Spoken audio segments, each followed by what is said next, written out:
te remercie, Seigneur Jésus, de ce que tu es là dans ce lieu, Seigneur. Et nous savons, Seigneur, que ce matin, tu vas encore parler à nos cœurs, Seigneur. Mais nous savons aussi, Seigneur, que notre cœur peut être distrait par toutes sortes de choses, Seigneur. C'est pour ça que, Seigneur, ce matin, nous te demandons encore, Seigneur, que notre cœur soit attentif à ta parole, Seigneur. Que notre cœur, Seigneur, soit prêt, Seigneur, alléluia, à écouter ce que tu as à nous dire, Seigneur, et soit prêt à accomplir ta volonté, Seigneur.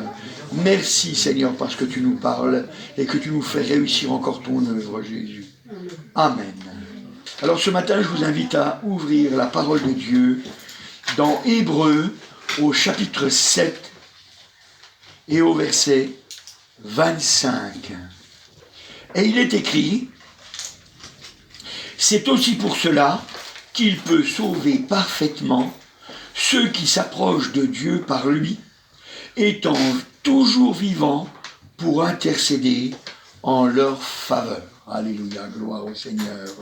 Et il est dit qu'il peut sauver parfaitement ceux qui s'approchent de Dieu par lui, étant toujours vivants pour intercéder en faveur des saints. Alléluia, gloire au Seigneur. Et ce matin, je voudrais que vous vous rappeliez que nous avons Jésus pour médiateur. Alléluia. Et vous savez, c'est important de vous dire ça, parce qu'on est dans un monde où bien souvent les gens, ils pensent beaucoup de choses et ils s'imaginent qu'on peut aller dans la présence du Seigneur n'importe comment. On ne peut pas aller dans la présence du Seigneur n'importe comment. Si on veut aller dans la présence du Seigneur, eh bien, il faut faire attention à ce qu'on fait et à ce qu'on dit. Vous savez, quand vous regardez dans l'Ancienne Alliance, quand vous regardez dans l'Ancienne Alliance, eh bien, vous vous aperceviez que même les sacrificateurs, pour aller dans la présence du Seigneur, eh bien, ils n'avaient pas le droit de boire de vin. Donc, parce que il y avait un risque que s'ils allaient dans la présence du Seigneur en ayant bu du vin, eh bien, qu'ils en meurent. Alors, ils avaient le droit de boire du vin avant, mais si jamais ils avaient bu du vin, eh ben, ils n'avaient pas le droit d'aller à la présence du Seigneur. C'était interdit. Et vous voyez, aujourd'hui, les gens, ils pensent qu'on peut aller dans la présence de Dieu comme on veut. Il est Dieu. Il est Dieu. C'est lui le créateur de toutes choses. Vous savez, quand vous êtes par exemple invité à aller chez le président de la République, ou un homme d'État quelconque, ou le préfet, ou quelque chose comme ça, ou même chez le juge, ou n'importe, quand vous vous présentez devant cet homme, et ce n'est qu'un homme, ben vous faites attention à votre toilette, vous vous habillez un petit peu bien, peut-être que vous mettrez des habits bien propres, vous mettrez des chaussures propres, vous vous habillerez proprement pour montrer le respect. Et vous voyez, nous, il faut qu'on ait la même discipline, avoir du respect pour venir dans la présence du Seigneur. Il faut qu'on ait du respect pour venir dans la présence du Seigneur. Alléluia. Et si on a du respect pour venir dans la présence du Seigneur, alors à ce moment-là, eh bien, quand on regarde ce verset, eh bien, on voit qu'il est marqué, ben, il peut sauver parfaitement ceux qui s'approchent de Dieu par lui, par Jésus. Tous ceux qui s'approchent de Dieu par Jésus, ils pourront trouver la présence du Père. Ils pourront trouver la présence du Père. Et pourquoi ? Parce qu'il est dit, étant toujours vivant pour intercéder en notre faveur. Ça veut dire que là, actuellement, il est dans le ciel, et puis il intercède pour toi, il intercède pour moi. Parce que Dieu sait ce que nous sommes. C'est pour ça qu'il a envoyé son Fils Jésus. Il le sait. Il sait que nous sommes des misérables. Il le sait. Mais c'est pour ça qu'il a envoyé Jésus dans une chair comme la nôtre, pour que nous sachions que maintenant nous avons un homme qui est dans la gloire, Jésus, et il intercède pour nous. Il nous comprend. Il nous comprend. Il sait qui nous sommes. Alléluia, gloire au Seigneur. Et ça a toujours été le but de Dieu. Le but de Dieu, c'est notre salut. Dieu, il veut nous sauver. Dieu, il veut nous emmener dans la gloire. Ça a toujours été sa volonté. Et ça ne vient pas de nous. Ça vient de lui. C'est pour ça que la Bible elle nous dit dans Romains, au chapitre 5 et au verset 6, « Car lorsque nous étions encore sans force, Christ, au temps marqué, est mort pour des impies. » Lorsque nous étions encore sans force, nous n'avions pas de force. Et il est vrai que nous n'avons aucune force à cause de notre péché. Nous n'avons aucune force à cause de notre péché. Vous savez, quand on veut demander justice, il faut qu'on soit en règle. Il faut qu'on soit en règle. Par exemple, imaginez-vous voir un trafiquant de drogue. Un trafiquant de drogue, il a de la drogue. Et puis il y a quelqu'un, un groupe de gens, ils viennent, ils le frappent, et puis ils lui volent sa drogue. C'est un vol. C'est un vol. Vous croyez qu'il va pouvoir aller à la police, puis il va dire, monsieur l'agent, ils m'ont volé ma drogue? Ils peuvent pas. Il peut pas. Parce qu'il n'est pas en règle. Parce qu'il n'est pas en règle. Et nous, c'est pareil. Et nous, c'est pareil. Nous, on ne peut pas obtenir justice parce que nous ne sommes pas en règle. Et c'est pour ça que la Bible, elle nous dit, lorsque nous étions encore sans force, quand on n'avait pas de pouvoir, on était sans force. Alors, Christ, au temps marqué, parce que c'était le temps de Dieu, est mort pour des impies, pour des injustes. Il est mort pour toi et pour moi. On était sans force. Et il est mort pour qu'on ait de la force. C'est pour ça que je vous ai dit tout à l'heure, il faut l'honorer. C'est pour ça que je vous ai dit tout à l'heure, faut vraiment venir dans la présence du Seigneur en considérant ce qu'il est. Il est le Dieu 3 fois saint et il nous aime. Faut vraiment prendre à cœur. Vous savez, c'est quand on prend à cœur, quand on est sérieux, c'est là qu'on voit la gloire de Dieu se manifester dans nos vies. Parce que quand on est sérieux, alors il peut se manifester pour nous. Vous savez, c'est pour ça que je vous dis toujours, je dis, moi qu'est-ce que vous voulez? Je peux vous encourager, je peux faire beaucoup de choses, mais à un moment donné, c'est votre part. Et je ne peux pas le faire pour vous. Je ne peux pas le faire pour vous. C'est pour ça que je vous dis, louez le Seigneur, prenez la victoire, louez-le à voix haute. Priez à voix haute. Prenez la victoire. Si jamais il y a un match de rugby, il n'y a pas de problème, vous allez y aller, et puis vous allez crier, vas-y. Et puis vous allez crier pour votre équipe. Et pourtant, qu'est-ce qu'elle a fait pour vous? Rien. Si, vous donnez un petit peu de plaisir par le jeu. C'est tout. Mais lui, Jésus, c'est pas pareil. Il est mort pour nos péchés, on était sans force. Il a accepté de mourir pour nos péchés. C'est pour ça que c'est important de prendre en considération ces choses-là. Encore, dans Romains au chapitre 5 et au verset 8, il est écrit « Mais Dieu prouve son amour envers nous, en ce que lorsque nous étions encore des pécheurs, Christ est mort pour nous. » Lorsque nous étions encore des pécheurs, Christ est mort pour nous. Vous voyez, Dieu, il prouve son amour. Il prouve son amour. Il nous aime véritablement. Il nous aime véritablement. Il veut nous conduire dans la gloire, il veut nous emmener dans son ciel de gloire, il veut qu'on soit heureux pour l'éternité. C'est pour ça, il n'a pas regardé à ce que nous étions des pécheurs. Il a dit, c'est vrai, ce sont des pécheurs. C'est vrai qu'ils ne méritent rien. Mais pour pouvoir obtenir, je leur envoie mon fils. Je leur envoie Jésus pour qu'ils puissent obtenir. C'est Dieu qui a fait le travail. C'est pas toi, mon frère, c'est pas toi, ma soeur, qui a fait le travail. C'est lui qui est venu. C'est lui qui a fait le travail pour te sauver. C'est lui qui a fait le travail pour te sauver. C'est important de le comprendre. Parce que quand on comprend ça, alléluia, alors on l'aime vraiment.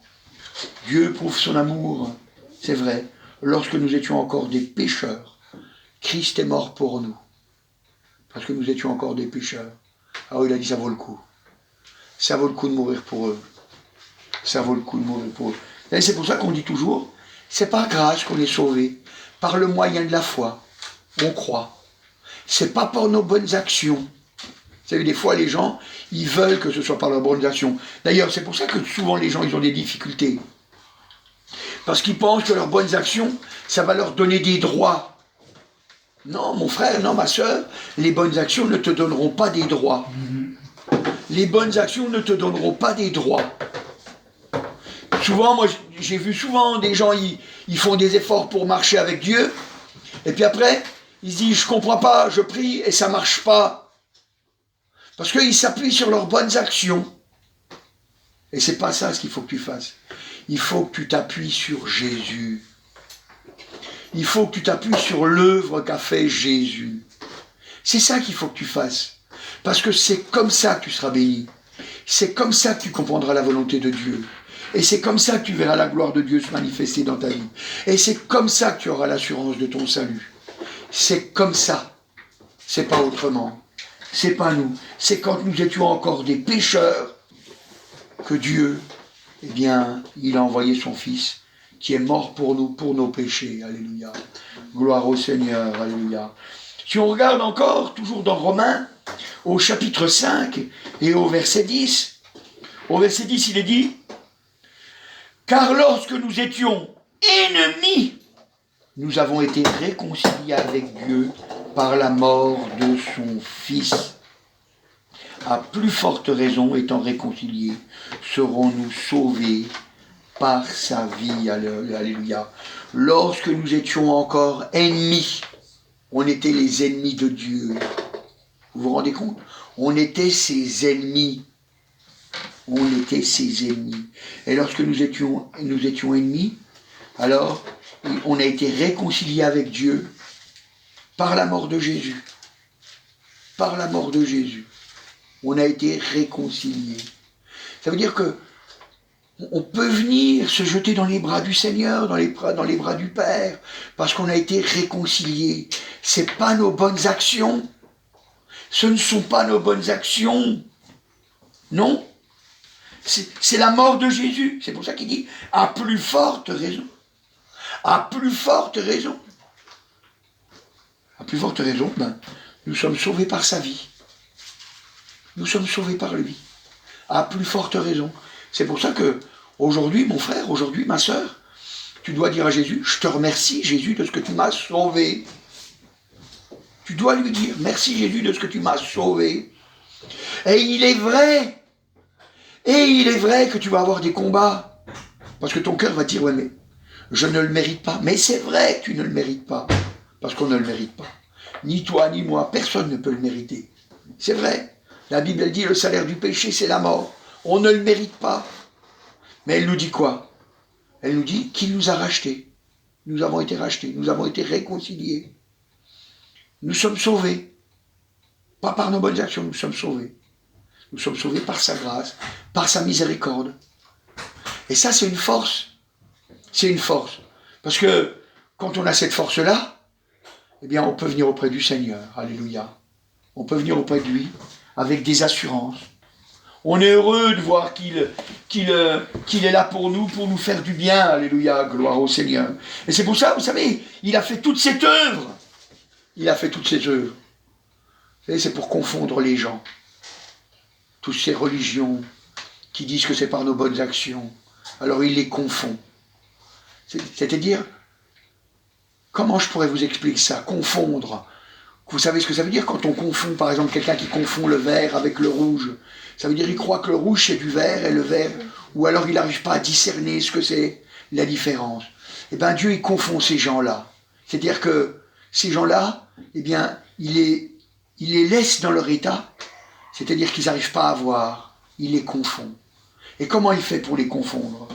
Il dit dans 1 Corinthiens, au chapitre 1, et au verset 27, il est marqué « Mais Dieu a choisi les choses folles du monde pour confondre les sages.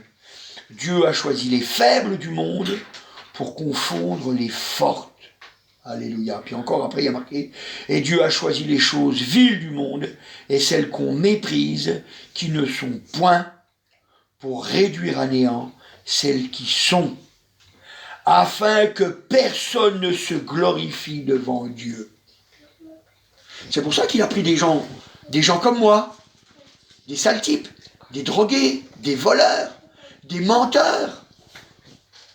Il a dit voilà, il m'a pris, il m'a proposé. Comme à toi, il t'a proposé.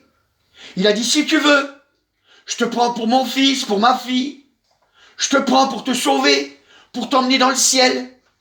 Voilà, je te choisis. Est-ce que tu veux te laisser choisir? Et ça, c'est une question que tu dois te poser. Est-ce que je veux vraiment me laisser choisir? Est-ce que je veux vraiment me laisser choisir? Parce que c'est ça qui empêche. C'est ça qui empêche quand on ne se laisse pas choisir. Quand on ne se laisse pas choisir. Mais si on se laisse choisir, alléluia, à lui la gloire, alléluia, à lui la gloire, à lui l'honneur, alléluia, c'est formidable, alléluia. Et puis, le monde qui nous entoure, eh bien, ils disent, c'est formidable quand même comment tu as changé. C'est formidable comment tu as changé. Je ne sais pas comment tu as fait pour te sortir de ton tabac. Je ne sais pas comment tu as fait pour te sortir de ta drogue. Je ne sais pas comment tu as fait pour te sortir de ton méchant caractère. Je ne sais pas comment tu as fait pour te sortir de tes vols. Je ne sais pas comment tu as fait pour te sortir de ton mensonge. Vous savez, les gens, ils sont étonnés. Ils sont étonnés. Mais c'est vrai, alléluia. Dieu a choisi les choses folles pour confondre les sages. Dieu a choisi les choses viles, les choses faibles. Les choses faibles. Vous voyez, dans les vieilles versions, il y a marqué les choses débiles. Bible, ça veut dire débile, ça veut dire faible. Ça ne veut pas dire fou, hein. Débile, ça veut dire faible. Les choses faibles, les choses débiles de ce monde, pour confondre les sages. C'est pour ça qu'on voit des gens qui viennent et ils sont guéris. On voit des gens qui viennent et puis Dieu manifeste sa gloire, alléluia. Et comment est-ce qu'il manifeste sa gloire? Alors la Bible dit dans 1 Corinthiens, au chapitre 1 et au verset 18. Au verset 18, il est dit « Car la prédication de la croix est une folie pour ceux qui périssent, mais pour nous qui sommes sauvés, elle est une puissance de Dieu. » Alléluia, gloire au Seigneur. La prédication de la croix, alléluia. La prédication, ça veut dire quoi? Ça veut dire que c'est un homme qui parle. Dieu a choisi la prédication. Et des fois, les gens, ils disent « Ah, moi, de toute façon, je lis ma Bible, c'est bon, je peux être sauvé. » Ça, c'est pas vrai. Hein.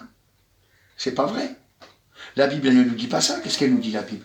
La Bible, elle nous dit, dans les Proverbes, et il est bon de lire sa Bible, c'est vrai. Il est bon de lire sa Bible. Mais il est bon aussi de la lire, mais de la mettre en pratique. Autrement, ça ne sert à rien. On peut s'inventer toutes sortes d'histoires. Proverbes au chapitre 18 et au verset 1. Il est écrit « Celui qui se tient à l'écart cherche ce qui lui plaît. Il s'irrite contre tout ce qui est sage.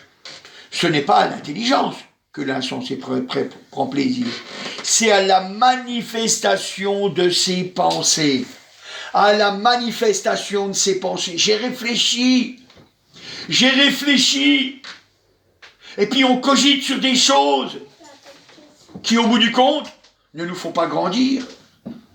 Pourquoi Dieu il a voulu faire une église? Pourquoi Dieu il a voulu faire une assemblée? D'ailleurs, on le voit dans les Actes des Apôtres. Le Seigneur ajoutait à l'église ceux qui étaient sauvés. Ça veut dire que ceux qui ne l'ajoutaient pas, c'est qu'ils étaient perdus. Ils étaient perdus. Et pourquoi Dieu il a fait ça? Parce que nous sommes le corps de Christ. Et votre corps, il est composé de quoi? Il est composé de plein de cellules. Il n'y en a pas qu'une seule dans votre corps de cellules. Il y en a plusieurs. Et chaque cellule a son travail à faire. Dans l'église, chaque personne a son travail à faire. Chaque personne a son travail à faire. C'est un assemblage. D'ailleurs, église, ecclésia, ça veut dire assemblée. Ça veut dire réunis. C'est ça que ça veut dire. C'est une folie. C'est une folie. Mais c'est Dieu qui l'a choisi. C'est Dieu qui l'a choisi pour confondre les sages. Pour confondre. Parce que Dieu, il a dans son cœur de nous sauver. Mais il ne choisit que ceux qui acceptent sa volonté. Seulement ceux-là. Et encore, dans 1 Corinthiens, toujours, au chapitre 1, et au verset 21. Au verset 21, qu'est-ce qu'il est marqué encore? On va lire depuis le verset 20. Où est le sage? Où est le scribe? Où est le raisonneur de ce siècle? Dieu n'a-t-il pas convaincu de folie la sagesse du monde? Car, puisque le monde avec sa sagesse n'a point connu Dieu, il a plu à Dieu, dans sa sagesse, de sauver les croyants par la folie de la prédication. Il a choisi c'est Dieu. Il a plu à Dieu de sauver les croyants par la folie de la prédication. Vous savez, ça nous oblige à être humbles.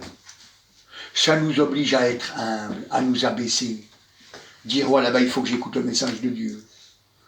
Il faut que j'écoute le message de Dieu. Et c'est pour ça, mes frères et mes sœurs, qu'il faut prier pour le serviteur de Dieu. C'est pour ça qu'il faut prier, il faut dire, tiens, il va annoncer la parole de Dieu, il faut que je prie pour lui. Il faut que je prie pour que le message qu'il donne, eh bien, il le donne pour nous encourager, pour nous faire du bien, pour nous faire grandir. Faut qu'il soit audacieux pour dire la vérité. Faut qu'il soit audacieux pour ne pas retenir la vérité captive. Vous savez, c'est ça la vérité. Faut pas se laisser faire par ce monde qui veut nous perdre. Qui veut nous perdre. Vous savez, quand on regarde dans la parole de Dieu, on s'aperçoit que Dieu, il n'a qu'un seul but. Qu'un seul but, alléluia, c'est de nous emmener dans sa gloire, nous sauver et nous emmener dans sa gloire, alléluia. C'est pour ça que le Seigneur Jésus, il dit que, eh bien, il va nous donner, quand il est parti dans la gloire, c'est vrai qu'il intercède pour nous, parce que là, actuellement, il est dans la gloire, c'est vrai, il est à côté du Père, à la droite du Père, et il prie pour nous, il intercède pour nous, pour que nous reprenions des forces, parce que vous savez, des fois, quand votre cœur, il est abattu, vous savez, des fois, votre cœur, il est abattu, des fois, on ne sait pas pourquoi, des fois, on sait pourquoi, c'est parce qu'on a fait des péchés. Mais il y a des fois, notre cœur, il est abattu et on ne comprend pas pourquoi. Et quand on ne comprend pas pourquoi, ça veut dire que c'est le diable qui nous accuse. Le diable, il nous accuse, et puis il veut nous abaisser. Et puis il sait très bien que si jamais on reste dans un esprit d'abattement, alors à ce moment-là, eh bien, on ne va plus avancer dans l'œuvre de Dieu. Mais si jamais il voit qu'on se relève, qu'on relève la tête, alors ça l'énerve. Et puis il va chercher d'autres trucs, il va essayer de trouver par quelqu'un, Enfin, il va chercher des astuces pour essayer de nous perdre. Mais, quand notre cœur est abattu, eh bien, Dieu nous aide, il prie pour nous, et puis il nous a envoyé son Saint-Esprit pour nous aider. Il nous a envoyé son Saint-Esprit pour nous aider. La Bible nous dit dans l'évangile de Jean, c'est le Seigneur Jésus qui nous le dit, évangile de Jean au chapitre 16 et au verset 7, cependant, je vous dis la vérité, il vous est avantageux que je m'en aille, car si je ne m'en vais pas, le Consolateur ne viendra pas vers vous, mais si je m'en vais, je vous l'enverrai. Alléluia, gloire au Seigneur. Le Paraklétos, le Paraklétos, le Consolateur, le Saint-Esprit, alléluia. Il dit, si jamais je ne m'en vais pas, c'est-à-dire s'il ne va pas dans la gloire du Père, pour intercéder, il ne peut pas nous l'envoyer puisqu'il est là. Parce que lui-même, c'est un consolateur, il nous a consolés. Regardez, quand on voit tous ces miracles qui ont eu lieu, ces gens qui étaient là, par exemple, vous voyez par exemple cet homme qui est venu auprès du Seigneur Jésus, puis il a dit, voilà, tes disciples, ils ont prié, puis il ne se passe rien. Mais si tu peux faire quelque chose, et puis le Seigneur lui a dit, mais tout est possible à celui qui croit. Puis à ce moment-là, cet homme, il a crié, il a, oh Seigneur, viens au secours de mon incrédulité. Vous voyez, il a été un réconfort pour lui. Et en plus, non seulement il a été un réconfort en parole, mais il était aussi un réconfort en action, parce qu'il a guéri l'enfant. Vous voyez, donc c'était un consolateur. Mais là, il nous en a envoyé un autre, le Saint-Esprit. Et il dit, il vous est avantageux. C'est un avantage de l'avoir, le Saint-Esprit. C'est un avantage. C'est pour ça que la Bible, elle dit qu'il nous aide dans nos prières, parce que nous ne savons pas ce qu'il convient de demander. C'est dans Romains au chapitre 8 et au verset 26. La Bible, elle nous enseigne toutes ces choses, elle nous dit que c'est vraiment un avantage. Il est là pour nous aider. Le Saint-Esprit, eh bien, il veut qu'on reçoive des dons. Pourquoi ? Parce que si on parle en langue, on s'édifie soi-même. Et si on s'édifie soi-même, ça veut dire qu'on grandit. Ça veut dire que si on grandit, eh bien, on va avoir plus à cœur de faire du bien autour de nous. On va avoir plus à cœur de chercher la volonté de Dieu. On va avoir plus à cœur d'obéir à Dieu. Le Saint-Esprit, il est vraiment là pour nous aider. C'est pour ça que le Seigneur, il dit, si jamais vous voulez qu'il y ait des fleuves d'eau vive qui coulent de votre sein, c'est le Saint-Esprit. C'est le Saint-Esprit. Si vous voulez qu'il y ait des fleuves d'eau vive qui coulent de votre sein, ça veut dire que c'est un encouragement pour les autres. Parce que les autres, qu'est-ce qu'ils voient ? Ils voient de l'eau vive qui coule de vous. C'est-à-dire que quand ils vous entendent parler, alléluia, gloire au Seigneur, eh bien, ils voient que vous cherchez à les faire grandir. Vous savez, des fois, les gens, ils sont maladroits. Ils sont maladroits parce qu'ils essayent de faire du bien, je le reconnais que c'est vrai. Des fois, ils essayent de faire du bien, mais de leur propre force. Et quand ils essayent de faire du bien de leur propre force, le problème, c'est qu'ils font plus de mal que de bien. Par exemple, moi je me souviens, quand je suis venu à l'évangile, il y a des gens, ils ont essayé de me faire du bien. Ils voyaient que je fumais, ils voulaient que je m'arrête de fumer. Alors ils sont venus me voir, et puis ils m'harcelaient. Puis ils me disaient, arrête de fumer, c'est pas bien, si t'es chrétien, il faut que t'arrêtes de fumer, tout ça. Oui, mais mon cœur n'était pas prêt. Mon cœur n'était pas prêt, je ne pouvais pas recevoir. J'avais beau entendre quelque chose qui était vrai. Il était vrai qu'il ne fallait pas que je fume parce qu'autrement ça détruit mon corps. Et que mon corps ne m'appartient pas, qu'il appartient à Dieu. Qu'il est l'habitation de Dieu. Il est vrai. Mais j'étais pas apte là à l'entendre. Et c'est pour ça qu'il fallait que ce soit le Saint-Esprit qui œuvre. Des fois on dit aux gens, si jamais tu viens à l'église, il faut que tu fasses ça, il faut que tu fasses ça, il faut que tu fasses ça. Alors que les gens, leur cœur n'est encore pas apte. C'est comme si jamais vous preniez un enfant, un jeune enfant, moi je ne sais pas, de 3 ans, et puis que vous le mettiez devant une voiture qui est en panne, et puis tu dis maintenant tu me la répares. Est-ce qu'il peut? Non, il ne peut pas, il n'est pas apte. Ou alors quelqu'un qui vient et qui commence la mécanique, moi je ne sais pas, un apprenti mécanicien, première année, premier jour. Et puis vous venez, puis vous lui expliquez des choses de la mécanique, il ne peut pas comprendre, vous lui expliquez, moi je ne sais pas, un 3-4-2, un 3-4-2, voilà le secret, un 3-4-2, un 3-4-2. Mais qu'est-ce que c'est un 3-4-2, un 3-4-2? Vous avez beau lui dire que c'est l'ordre des pistons. Mais qu'est-ce qu'il ne comprend pas? Il ne comprend pas. Eh bien, vous voyez, c'est pareil. Nous, on a un avantage, on a le Saint-Esprit. Un Saint-Esprit, alléluia, qui va nous aider à avoir une eau vive. C'est-à-dire qu'on va parler en ayant à cœur de les sauver, à cœur de les emmener dans la gloire, alléluia. Vous savez, c'est important. Moi, je me souviens, un jour, j'étais à Besançon, j'étais monté sur la montagne, et puis il y avait un homme qui était là, enfin plusieurs, il y avait un groupe d'hommes qui étaient là, d'hommes et de femmes, hein. Ils étaient là, et puis ils étaient en train de boire, ils étaient en train de se saouler. Et puis, j'aurais voulu leur parler du Seigneur. Puis ils étaient là, et puis ils étaient en train de boire du vin. Puis qu'est-ce que j'ai fait? Je suis allé vers eux, j'aurais commencé à parler du Seigneur, puis ils ont commencé à rigoler. Puis ils m'ont dit, ah, tu bois un coup? Et puis j'ai bu un verre avec eux. Et puis quand j'ai bu un verre avec eux, un verre, j'ai dit, hein, un verre avec eux, ils m'ont écouté. Ils m'ont écouté. Et puis j'ai pu leur parler. Et puis on a un garçon qui est venu, il a donné son cœur au Seigneur, et puis il a eu une nouvelle vie. Pour un, ça valait le coup. Parce que la Bible a dit qu'une âme, ça vaut plus que tout l'or du monde. Ça vaut plus que tout l'or du monde. Et c'est important. C'est important. Vous voyez, on comprend comment les gagner. On comprend comment les gagner. Parce qu'on a pitié d'eux. On se rappelle d'où on sort. On se rappelle que nous aussi, nous étions des ennemis. Nous aussi, nous étions des injustes. Nous aussi, il faut avoir pitié d'eux. Vous voyez, c'est comme le Seigneur Jésus quand il raconte cette histoire de cet homme qui va au temple pour prier, et puis qui dit « Je ne suis pas comme le reste de ces hommes, même comme ce publicain. » Et puis il y avait un publicain, qui est un homme de mauvaise vie, qui se frappait la poitrine, puis qui disait « Oh, sois consolé, mon Seigneur. Sois consolé, je viens à toi. » Et c'est vrai, il pouvait être consolé, le Seigneur, alléluia. Parce qu'il venait à lui, parce qu'il n'avait rien d'autre. Et cet homme, qui lui, il se croyait grand, parce qu'il connaissait les choses de Dieu. Mais la Bible dit, il est reparti, mais lui, il n'a pas été pardonné. Mais l'autre, qui est venu humblement, il a été pardonné. C'est pour ça que Dieu prend les choses viles, les choses faibles de ce monde. Mon frère, ma sœur, souviens-toi que si jamais tu vois une personne qui, c'est vrai, elle fait sûrement des choses pas bien, eh bien, réfléchis et demande au Seigneur de t'aider pour lui parler, alléluia. Pour parler à son âme. Et pas, vous savez, pas essayer de les changer. On ne s'appelle pas Saint-Esprit. C'est le Saint-Esprit qui fait son œuvre. Alléluia, gloire à Dieu.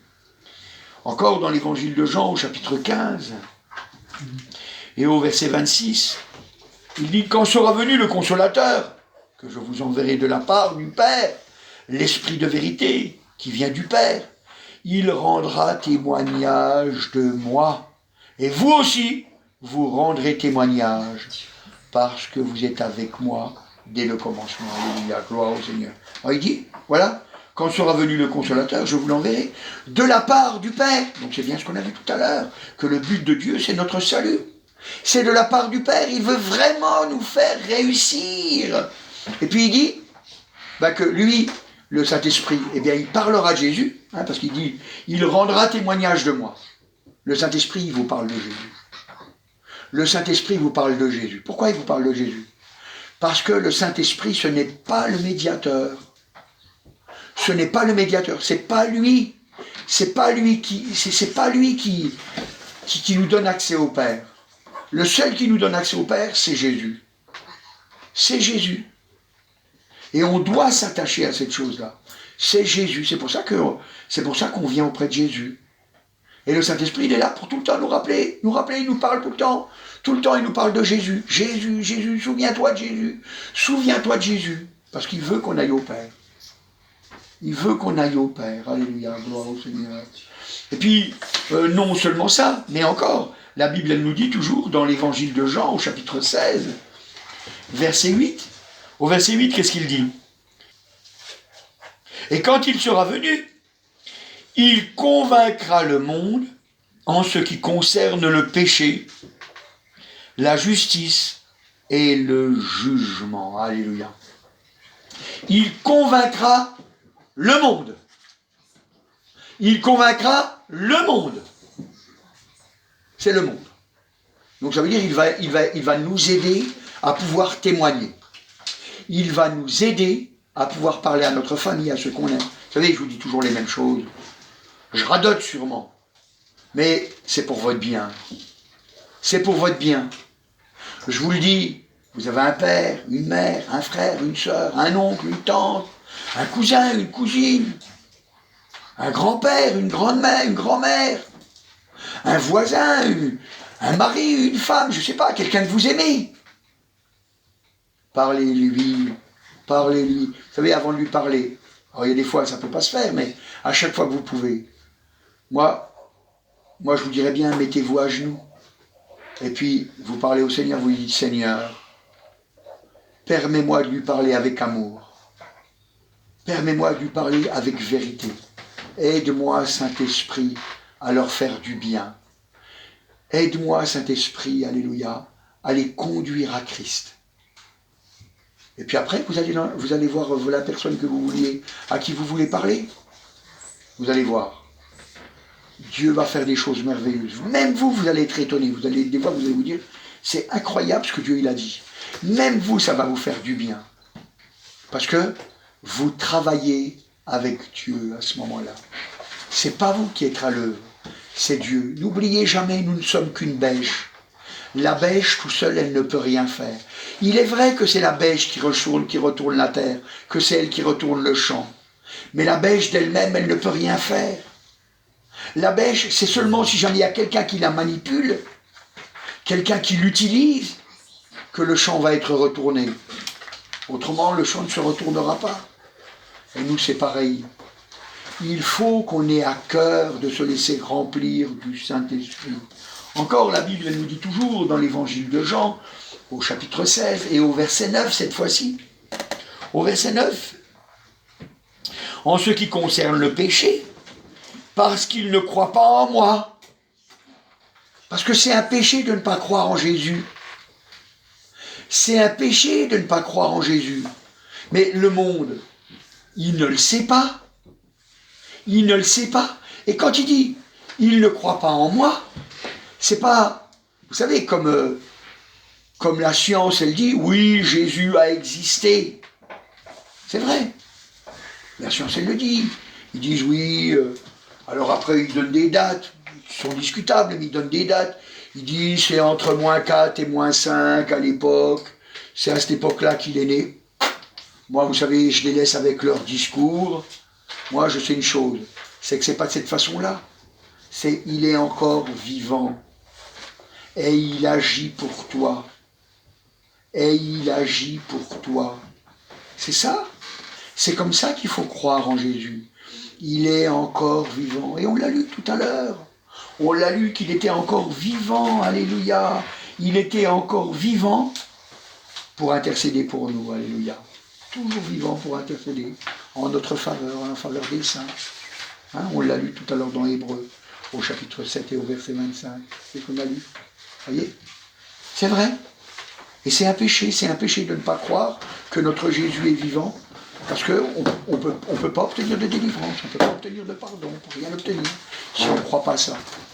Mais si on croit ça, alléluia, et ça c'est le Saint-Esprit qui va nous faire croire ces choses-là. Et on aura des assurances. Vous savez, quand vous parlez avec quelqu'un et puis que vous avez des assurances, moi je me souviens, un jour je discutais avec quelqu'un, en porte-à-porte, et la personne elle m'a dit comme ça, j'ai jamais vu quelqu'un qui a autant d'assurance que vous. Moi j'en ai déjà vu plein des gens qui ont autant d'assurance que moi. Mais lui, il n'avait jamais vu ça. Il avait jamais vu ça. Parce que ce que j'ai vécu, je l'ai vécu, on ne peut plus me l'enlever. Ce que j'ai vécu, je l'ai vécu. Mon Seigneur qui agit pour moi, mon Seigneur qui répond à mes prières. Et parce qu'il le fait, parce qu'il agit dans ma vie pour le faire, alors à ce moment-là, ça me donne des assurances. Je sais qu'il est vivant. Je ne parle pas en vain quand je parle. Même si des fois j'entends pas une voix, même si jamais des fois je ne vois pas un personnage, même si, je sais qu'il m'écoute. Je sais qu'il m'écoute. Et c'est ça qui est important. C'est ça qui est important. Notre foi a besoin de grandir. Notre foi, elle a besoin de grandir. Alléluia. Et puis encore, si on prend toujours dans l'évangile de Jean, au chapitre 16 et au verset 10, verset 10, il est écrit: la justice, parce que je vais au Père et que vous ne me verrez plus. La justice, parce que je vais au Père. Pourquoi la justice? Parce que quand il est dans la présence du Père, il intercède pour nous. Et quand l'ennemi nous attaque, quand l'ennemi, il nous condamne, lui dit non, non. Non, non. La justice, c'est que moi j'ai payé. Et que lui, il m'appartient. Et comme il m'appartient, eh bien,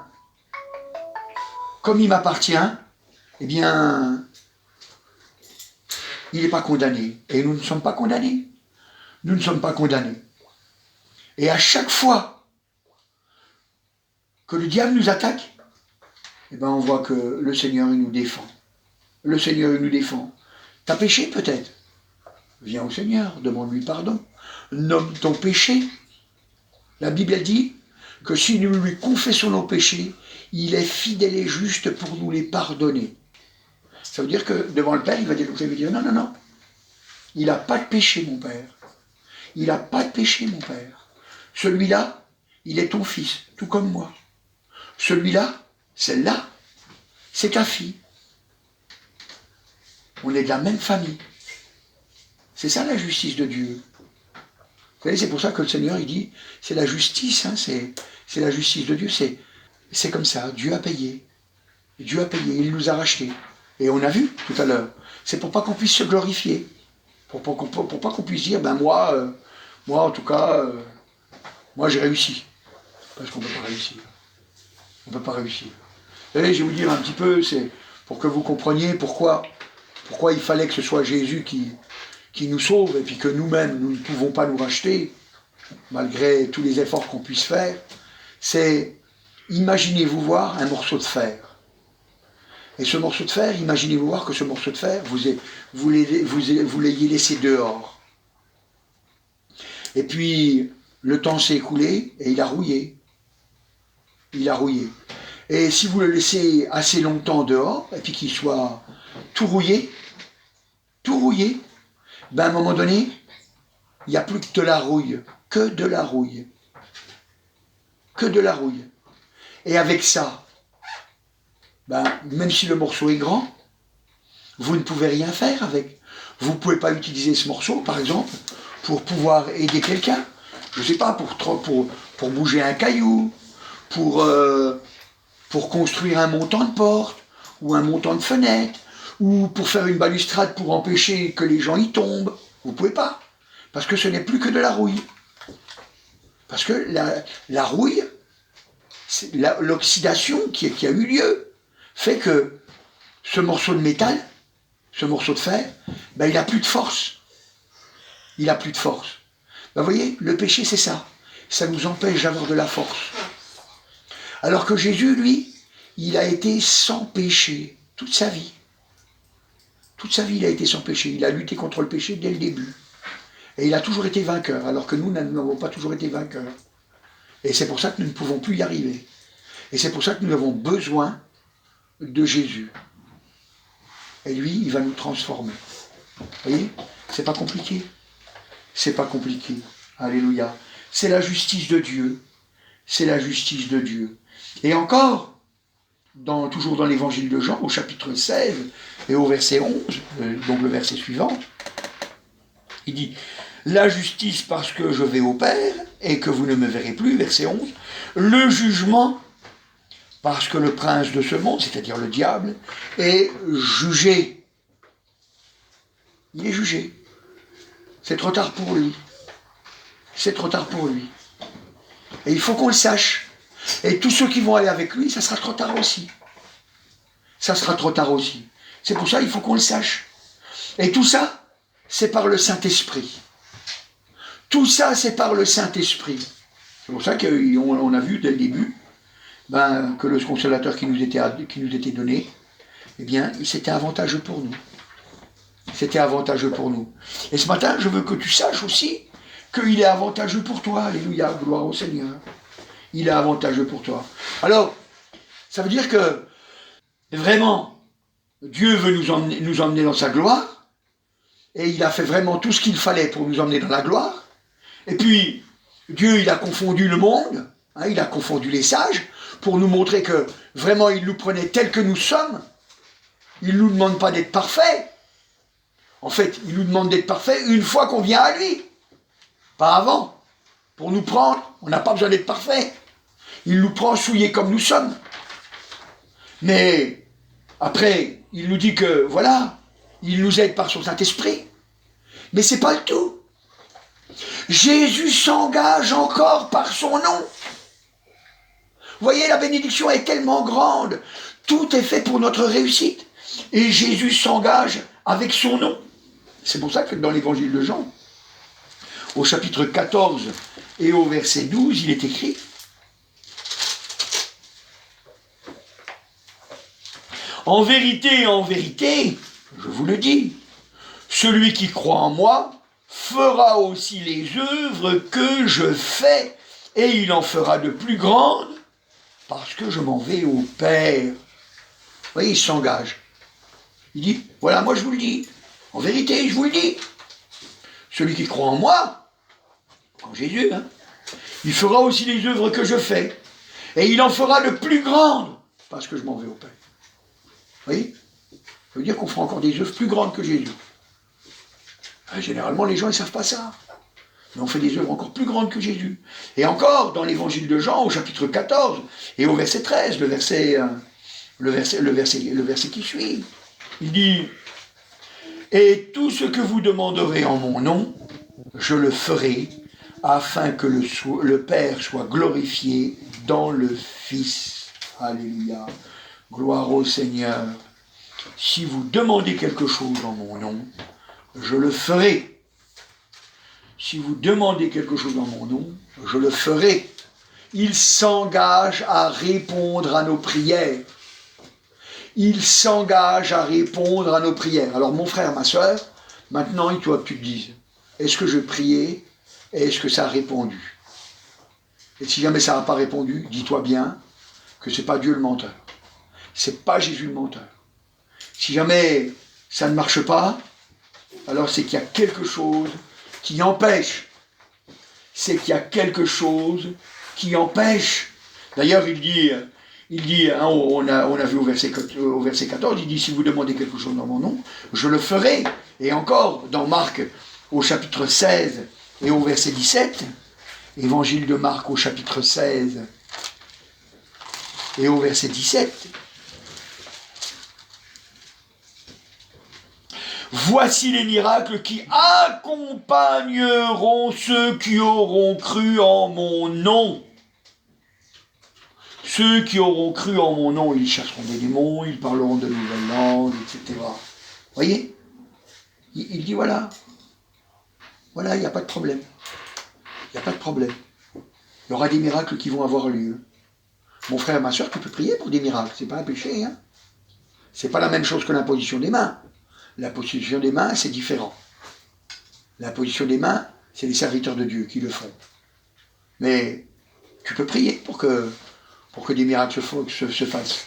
Un jour, il y avait un frère, Bernard Badois, il était allé au porte-à-porte, et puis il y avait une femme qui a dit, mon enfant est malade, et puis il a dit, attendez, je vais prier pour votre enfant, et puis devant la porte, il a prié, il a dit, Seigneur Jésus, guéris l'enfant.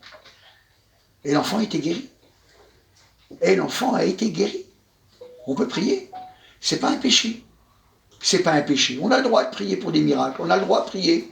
On a le droit de prier parce qu'on fait la volonté du Seigneur. Alléluia. Gloire au Seigneur. Alors, c'est vrai, il peut y avoir des obstacles à l'exaucement. La Bible nous dit dans Actes au chapitre 2, Actes des Apôtres, au chapitre 2, et au verset 38, Pierre leur dit, repentez-vous et que chacun de vous soit baptisé au nom de Jésus-Christ pour le pardon de vos péchés. Et vous recevrez le don du Saint-Esprit. Alléluia. Gloire au Seigneur. Oh, c'est formidable. Alléluia. Il dit, repentez-vous. On doit se repentir. C'est pas croire seulement. On doit se repentir. Il doit y avoir un véritable changement. Vous savez, se repentir, c'est quand on regrette. On regrette notre péché. On ne veut pas rester dans ce péché. On ne veut pas rester. On dit non, il faut que ma vie elle change. Il faut que ma vie elle change. Et on supplie le Seigneur pour qu'il nous change et qu'il nous transforme. Parce que si jamais on veut pas changer, alors il n'est pas engagé à nous répondre. Il n'est pas engagé à nous répondre. Mais si jamais on a décidé, alors oui, c'est vrai. C'est notre propre choix, nous. On a décidé qu'il y a un véritable changement dans notre vie, une véritable transformation, une véritable repentance. On se repent. Voyez. Alors à ce moment-là, la Bible dit, qu'on rentre, donc c'est-à-dire qu'on s'engage, puisqu'il dit, alors que chacun de vous soit baptisé au nom de Jésus-Christ. Donc ça veut dire on s'engage. Parce que le baptême, c'est l'engagement d'une bonne conscience. On s'est engagé. On dit, Seigneur, à partir de maintenant, je ne suis plus le même homme. Je vais lutter contre mon péché, sérieusement. Sérieusement, je vais lutter contre mon péché.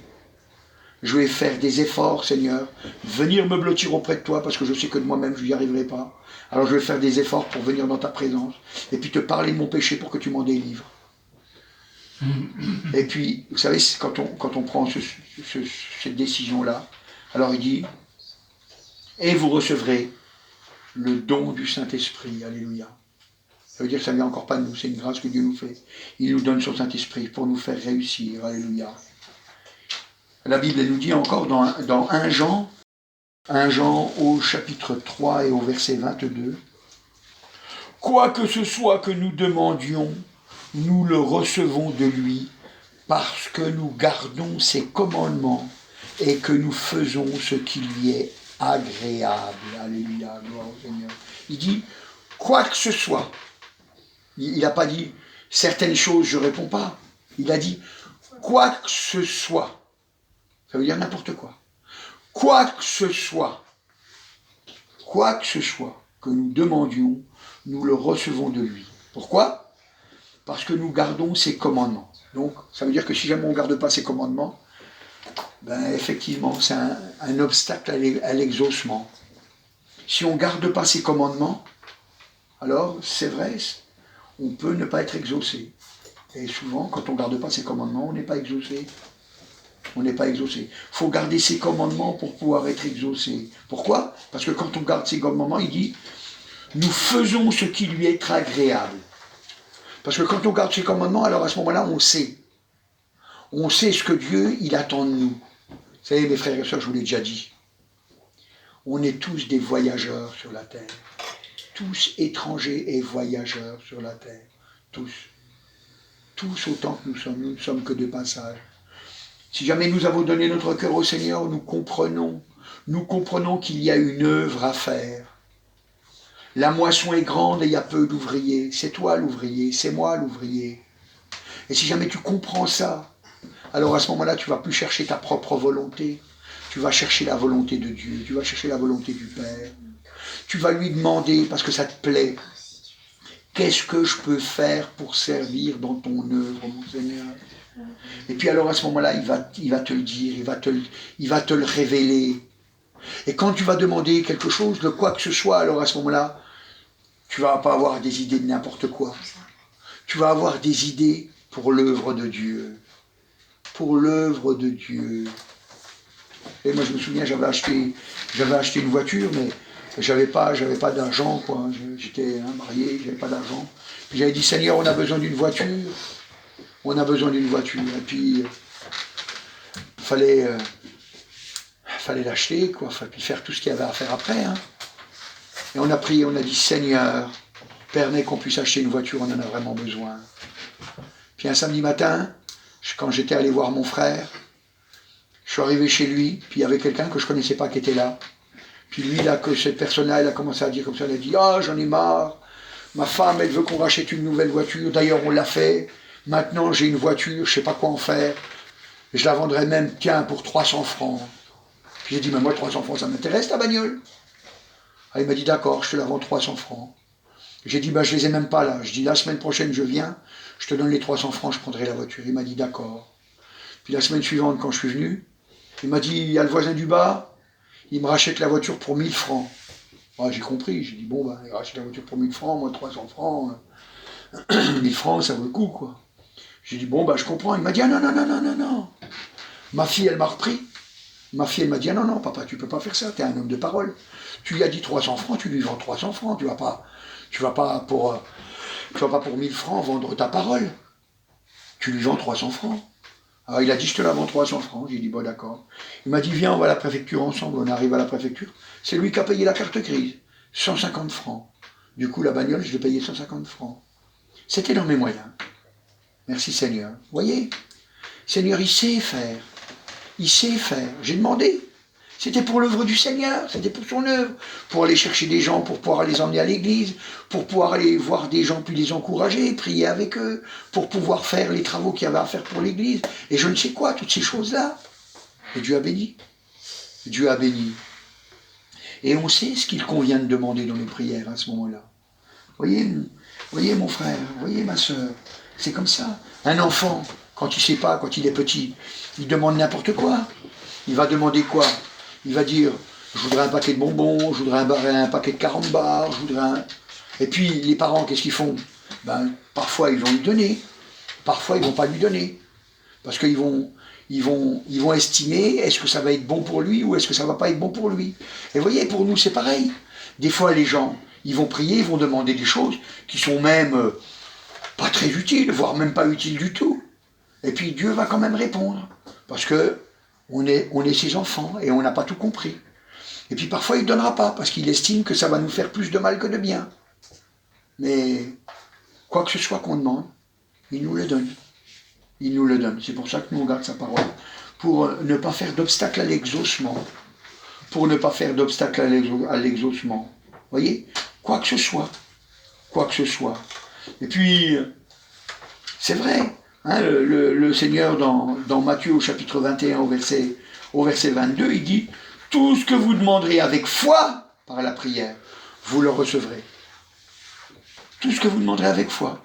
Alors ça veut dire que quand on demande quelque chose, mais qu'on n'a pas la foi, et des fois on dit « Seigneur, je voudrais que tu fasses ça pour moi », mais on n'y croit pas. On le prend pour un menteur. On le prend pour un menteur. Alors comment on le prend pour un menteur? On ne croit pas en lui, on n'a pas confiance en lui, on n'a pas la foi. On n'a pas la foi. Alors il ne peut pas nous exaucer. Il ne peut pas nous exaucer. Mais si on a la foi, ça veut dire si on a confiance en lui. Et vous savez, il n'y a qu'une seule façon d'avoir confiance en lui. C'est de se laisser guider par le Saint-Esprit. Parce que le Saint-Esprit, il nous conduit à Jésus, et Jésus, il nous conduit au Père. Et Jésus, il nous conduit au Père. Alléluia. Gloire au Seigneur. Et vous verrez, la bénédiction, il sera sur vous. Alors ce matin, je veux que tu te souviennes Je veux que tu te souviennes que tu as besoin de Jésus. Je veux que tu te souviennes que Dieu, il prend les choses viles du monde. Ne cherche pas la gloire de ce monde, tu vas te perdre. Cherche la gloire de Dieu. Je voudrais que tu te souviennes aussi qu'il nous donne le Saint-Esprit pour nous aider, pour pouvoir nous conduire auprès de Jésus, et qui lui-même va nous conduire au Père. Et je voudrais que tu te souviennes, alléluia, que vraiment Jésus est digne de confiance. Le Père est vraiment digne de confiance. Le Saint-Esprit est vraiment digne de confiance. Tu peux vraiment te confier en lui, parce qu'il va te révéler son amour. Amen. Amen. Merci Seigneur Jésus, alléluia. Tu es merveilleux Seigneur. Ton nom est grand Seigneur. Tu es vraiment un Dieu de délivrance, un Dieu de transformation, un Dieu de changement. C'est toi qui nous conduis. C'est toi qui nous délivres et qui nous conduit encore dans la gloire.